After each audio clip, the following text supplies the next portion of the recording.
अरविंद केजरीवाल की सरकार के खिलाफ एक बहुत बड़ा राजनीतिक षड्यंत्र प्लान किया जा रहा है। हमें विश्वसनीय सूत्रों से पता चला है कि आने वाले कुछ दिनों में केंद्र सरकार, भारतीय जनता पार्टी शासित केंद्र सरकार दिल्ली में राष्ट्रपति शासन लगाने वाली है। इसके कई संकेत पिछले कुछ दिनों से दिख रहे हैं।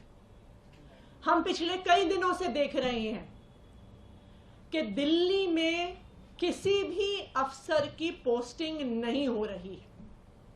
जो आईएएस अफसर हैं उनकी पोस्टिंग एमएचए द्वारा कंट्रोल्ड होती है, लेकिन पिछले कई महीनों से किसी भी सीनियर आईएएस अफसर की पोस्टिंग दिल्ली में नहीं हुई। दूसरी बात, दिल्ली के अंदर कई विभाग खाली हैं, वहां पर अफसर पोस्टेड नहीं है, लेकिन फिर भी दिल्ली के अंदर किसी भी अफसर को नहीं लगाया जा रहा।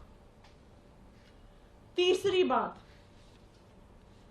एलजी साहब पिछले एक हफ्ते से एमएचए को बार बार बिना किसी कारण के दिल्ली सरकार को लेके चिट्ठियां लिख रहे हैं।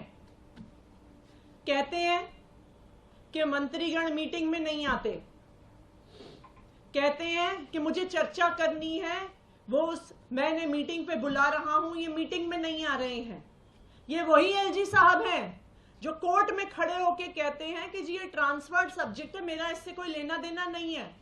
तो जब आप कोर्ट में कहते हैं कि आपका पानी के मुद्दे से, पोल्यूशन के मुद्दे से कोई लेना देना नहीं है, जब वो ट्रांसफर्ड सब्जेक्ट है, तो आप एमएचए में उसके बारे में चिट्ठी क्यों लिख रहे हैं? चौथा, दिल्ली सरकार के अफसरों ने मॉडल कोड ऑफ कंडक्ट का बहाना बनाकर किसी भी मीटिंग में आना बंद कर दिया है, चाहे वो कितने ही इंपॉर्टेंट मुद्दे पर हो। आखिरी चीज, हमने देखा कि किस तरह से एक 20 साल पुराने केस को उठाकर दिल्ली के मुख्यमंत्री अरविंद केजरीवाल के निजी सचिव को बर्खास्त कर दिया।